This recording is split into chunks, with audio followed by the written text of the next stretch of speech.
So the Apostle Paul, whatever you think of Paul, sometimes he can be just spectacularly unhelpful. Because the section of Romans 12 that we engage today ends like a dad joke gone horribly wrong. How do you overcome evil? I don't know. How do you overcome evil? With good. Ba-dum-punch. I mean, not helpful, Paul, thanks, but, we'll take a pass. But having said that, there are some clues in today's passage that lead up to that verse that I think are helpful in having us ponder what evil is and how to work against it and resist it. I call this Paul's 14-step program. I really tried to make it 12 steps, but I couldn't do that. But before I get to the program, why are we talking about evil? And I'm tempted to sort of go get a mic and walk around and ask you, but hopefully we don't need to do that. Hopefully we know that there is so much evil in the world around us right now that we simply have to figure out what our response to it will be. I won't mention specifics. Hopefully we have at least some ideas in common of what it is. But before I get to Paul's 14-step program for overcoming evil, I want to remind us of some language that we have been using during this stewardship season. A number of times I've said we need to carry out stewardship at church from a place of abundance, love, gratitude, and community, not from a place of scarcity, fear, resentment, and isolation. And why we would do that for stewardship is pretty obvious. We're not going to have much in the way of stewardship if we are coming at it from a sense of scarcity, a place of fear, or kind of a feeling of resentment or isolation.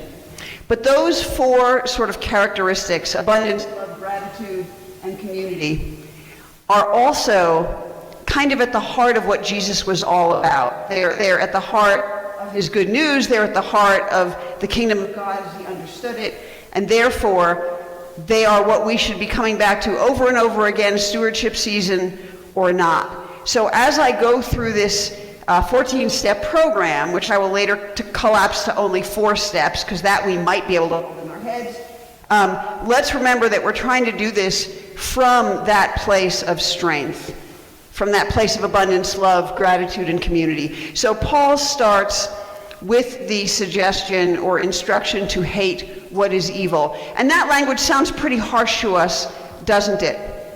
And yet, Paul is not telling us to hate people. He doesn't say, to use some really twisted grammar, hate who is evil. He doesn't say to hate evil people. He says hate what is evil, hate evil actions.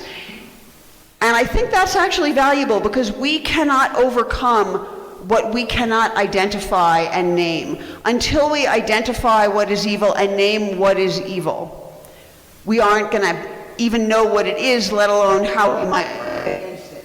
So I think there are 2 important kinds of evil. There are many more, but there are 2 that to me are kind of important in this day and age. There's what we might call willful evil and banal evil. Willful evil is what an individual does who is knowingly cruel, who intentionally causes harm, causes suffering, prevents people from flourishing, simply because they get their jollies from doing that. It makes them feel powerful, it makes them feel good. So willful evil is that kind of individual evil. We see plenty of it around us, but we don't want to forget the other kind, because right now the other kind is very important in our own society. I'm calling it banal evil. We could call it everyday evil or quotidian evil. We could also call it systemic evil.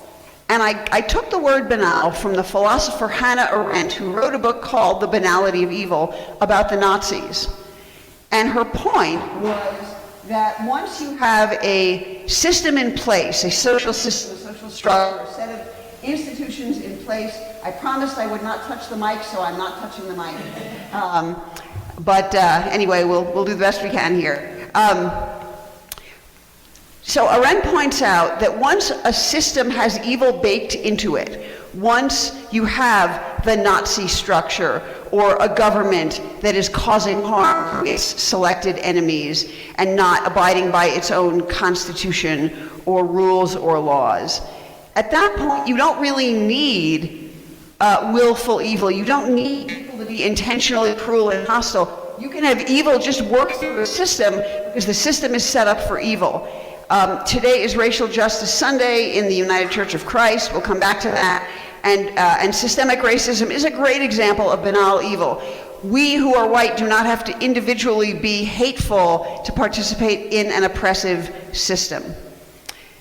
Paul then says we should hold fast to what is good. And to me, this is an exactly appropriate response to hating what is evil. Just as we can't overcome what we can't identify and name, we cannot hold fast to what we can't identify and name. So we need to identify and name the good. When something is good, when something is going well, when someone is acting morally, when a system is working productively and humanely, we need to name that and give thanks for it and support it. Paul then says we should love one another with mutual affection. And so love is the first of a number of virtues that Paul lifts up in this program. And why is that important for overcoming evil? Because evil can't really conquer love. That is at the absolute heart of the Christian message, virtually no matter what interpretation of Christianity you bring to the room.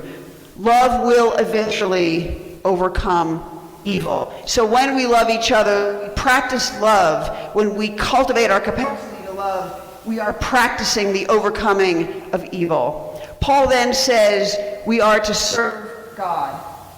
And evil, just as evil cannot overcome love, evil cannot overcome the spirit of service in us when we genuinely take care of each other well and serve each other well and serve God well. Evil can't get a foothold in there. We are to rejoice in hope because, this is probably starting to sound a little repetitive, evil can't conquer hope. If we are truly hopeful, living in hope, acting in hope, cultivating hope, evil will not conquer that. We are to be patient in affliction. Now, Paul, of course, is writing to a church that is probably being persecuted. So they know something about affliction that some of us might know more about, some of us might not know so much about. But again, evil can't conquer patience. If we are cultivating patience, we are in good shape to push back against evil. Then Paul says we should persevere in prayer. And prayer is one of many spiritual practices that we might engage in. It's an important spiritual practice, but whatever spiritual practices are dear to us, whatever they entail, those practices strengthen us. We can do them alone in private and cultivate our own spirituality, but we also do some of them together, don't we? And therefore they bring us together. And of course, when we are engaged in spiritual practices, we are strengthening ourselves both for joy and to overcome evil. Paul helpfully goes on to say that we should contribute to the needs of the saints. I guess Paul realized that we were in our stewardship season. That's very nice of Paul to have done that. Thank you, Paul.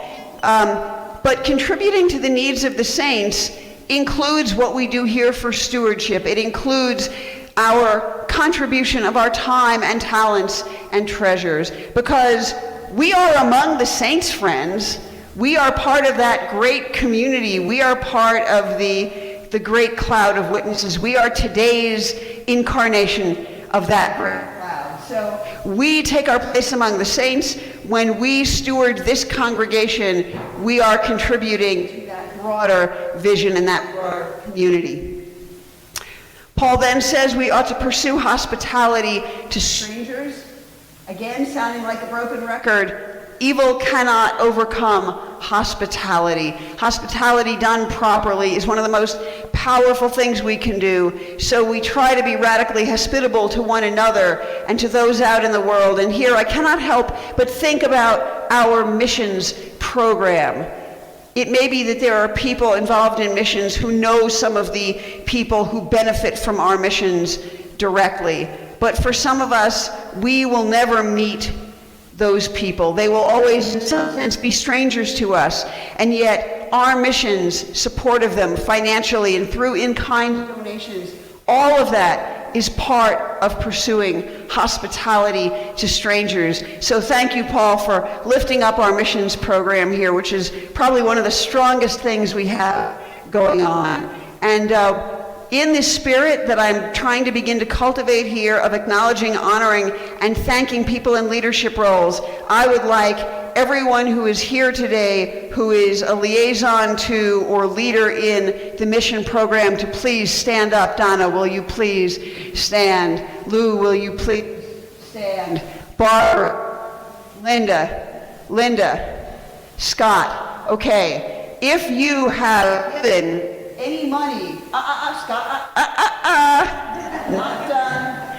If you have given money or any in-kind donations to missions, starting on January 1st, 2025, anything at all, please stand. Look at us. That's fabulous. Thank you all. Okay, you can sit down now. The awkward part is done, maybe. I think it's done. Okay. Paul then says we ought to bless those who persecute us. And for some of us, that might be more of a real experience of persecution. For others, it might be something that we just see going on in the world and we're weeping over. But there are two things to say about this point of Paul's, that we should bless those who persecute us. One of them is that blessing those who persecute us is a kind of generosity of spirit. And, broken record again, evil cannot conquer true generosity. But the other thing I would say about how it is that we can manage to bless those who persecute us, how this is even possible, is that when we are in that space of abundance and love and gratitude and community, we can afford to bless those who persecute us because our well-being, our flourishing, our love is not dependent on how they are treating us. This was one of the most incredible pieces of wisdom that we get from the early church. So there is a gospel hymn, "This Joy I Have," and one verse of it goes, for example, "This joy I have, the world didn't give it to me." That repeats a couple of times. It then goes on to say, "The world didn't give it, the world can't take it away." And so when we are in that spot, when the love we have, the joy we have, the peace we have, the generosity we have, the patience we have, when the world didn't give those to us, the world can't take them from us, and therefore we are free to bless those who cause us trouble. We can work against their cruel agendas and still bless them. We can love our enemies while we strive with all of our might to keep their harm from hurting other people. Then, of course, Paul helpfully says, "Rejoice with those who rejoice and weep with those who weep." Thank you, Paul, for realizing that we have joys and concerns coming up a little bit later in the service. You'd think Paul was actually writing this letter to churches. Oh, wait, he was. That's why. So, rejoicing with those who rejoice, weeping with those who weep, building community, building solidarity with one another. Evil cannot conquer community. It can draw people from it. It can kill their bodies. It cannot destroy community itself. Paul then says, now I'm paraphrasing a little to shorten this, live in harmony and humility. Evil can't conquer humility. Evil so often, in fact, isn't it the opposite of humility? Evil is often arrogance and a sense of knowing everything and knowing that one is right and doing harm out of that sense of overinflated security. So when we are properly humble, evil cannot destroy our humility. This next one I love, and yes, we're already up to item 13 of 14, so hang in there. Do not repay anyone evil for evil, Paul says. I'm doing these in the order that they are in the reading. So you may have heard at some point in your life the phrase, the cycle stops with me. And often that phrase means the cycle of violence stops with me. The cycle of abuse stops with me. The cycle of addiction stops with me. Yes, other people can choose to be evil. We have free will. But we can choose not to be evil. And if we say the cycle of evil stops with us, if I say it stops with me, I will not repay evil for evil, we literally are overcoming evil in a little modest way in our own life, if we do it as an individual. If we do it as a community, we're overcoming evil in a slightly bigger way. If we decided to do it as a city, as a state, as a society, the evil we would be overcoming would simply have to slink off with its tail between its legs. And finally, if possible, so far as it depends on you, thank you, Paul, for being realistic, that it doesn't always depend on us. Live peaceably with all, because peacefulness is the final virtue of the set of virtues that kind of filters through this passage, and evil cannot conquer true peacefulness. Now, 14 steps is way too many steps. We all know that. None of you even remember what the step before peacefulness was. I don't either. But let's turn it into 4 steps, okay? 4 steps for the price of 14, or maybe 14 for the price of 4. I'm going to go through this twice. Name what is evil and refuse to participate in it. Name what is good and practice it. Cultivate virtues such as love, hope, patience, humility, and a spirit of service. Engage in spiritual practices to strengthen your resolve, deepen your virtue, and stay grateful. So I'm going to go through those again, shortening them a little bit, and I'm going to ask you collectively to respond with the phrase, name what is evil. Name what is good. Cultivate virtue. Engage in spiritual practices. There we go. That is our 4-step/14-step program for overcoming evil. Now, Paul was, as I mentioned before, writing this letter, or the set of letters that got compiled as this letter, to Christian communities in Rome that he'd actually not met. And therefore, we can ask, is there something in this material that is valuable for us for our congregational use? And I'm certainly going to start by saying, I'm not worried that we're doing a lot of evil here, okay? So don't worry too much about the word evil. But if we take those 4 steps, those 4 kind of core components, there is a way of modifying that will help us as a congregation as we move into our time of discernment and planning that we will be spending a lot of this year on. First, name what we are not doing well and stop doing it. And I want to be honest, even though I didn't call that evil, that's still going to be hard for us. No one likes to admit what's not going well. We hate that. It's not comfortable. And that's why our Lenten theme is tidings of discomfort and joy. You heard it here first. I promise to lift up joy as much as discomfort during Lent. I promise. But, so we have to start. We may not start with this in terms of the order we do things in, but one thing we must be committed to is observing what could be going better in church, because I promise you it isn't going to go better unless we name that it's not going better. Also, though, we have to name what we are doing well and do more of it. So we are going to use, in part, a method for our discernment and planning called appreciative inquiry, which focuses us on what is alive in our congregation, where is our joy, what are our strengths, what capacities do we have. We are not merely going to have a doom fest or a fight fest or a depression fest. We are going to look at what we are already doing well and figure out how to build on that. Then, as a congregation, we can each individually and communally cultivate virtue. We can do that in worship. We can do that in our study time. We can do that in the spiritual development that I hope to start bringing back to the church within a month or 2. And of course, we can engage in spiritual practices individually and collectively. Worship is only one such practice. Some of you know I offer some centering prayer time before worship 3 weeks a month. There are many more practices in which we could engage, and we will hopefully be moving towards some of them over time.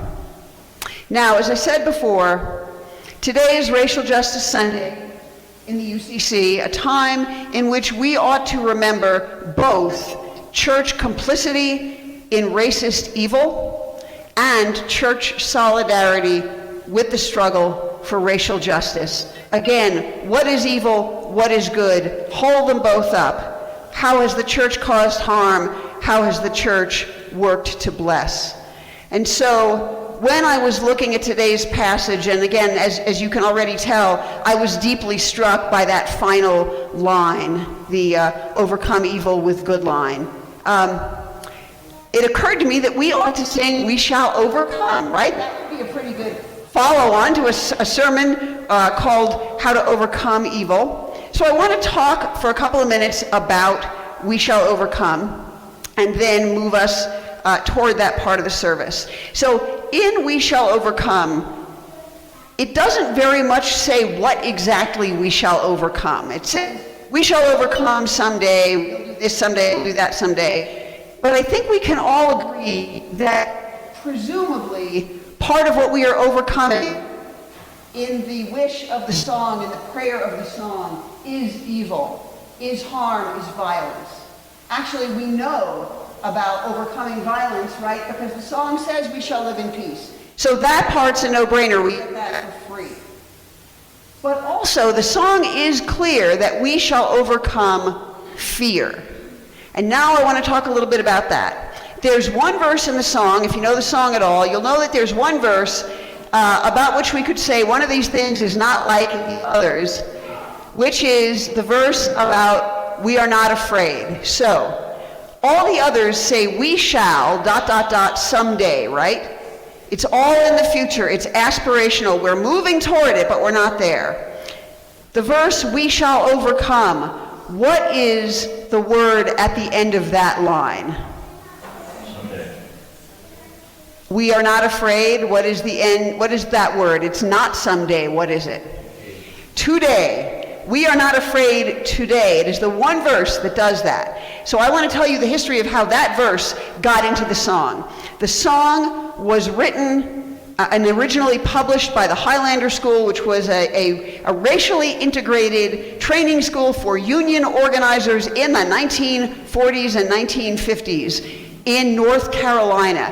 Just imagine how difficult that must have been. Well, one day in 1957, there was a police raid on the Highlander School because the racist police in North Carolina were very unhappy that it was an interracial school, and also very unhappy that it was actually equipping people to try to change society. So the police planted a bunch of moonshine in order to justify their raid. Now, that's completely bizarre. We've never heard of anything like that. We've never heard of law enforcement actually planting something to justify doing something bad, have we? Anyway, so when the police came and started dragging out civil rights leaders who were in the room at the time of the raid, like Septima Clark, probably the name you'll know best, there were a bunch of students in the room, and the students locked arms, looked at the police officers, and began to sing "We Shall Overcome," which they all knew because, again, the school had published it, everyone there sang it. One brave student who has not ever been identified by name to my knowledge added the verse, "We are not afraid." And everyone immediately joined in because it's the kind of song where once you have the first line, you know that you repeat it twice. But that brave student sang the word "today," looked the police in the eye and sang, "We are not afraid today." Talk about being in a place of abundance, love, gratitude, and community. Talk about overcoming evil. Now, before we close this, I want to mention that I learned a couple of days ago about a song that has arisen out of the resistance in Minneapolis. Clearly, whoever came up with this is very familiar with "We Shall Overcome." And here are the complete words of this new song that has come out of the resistance in Minneapolis.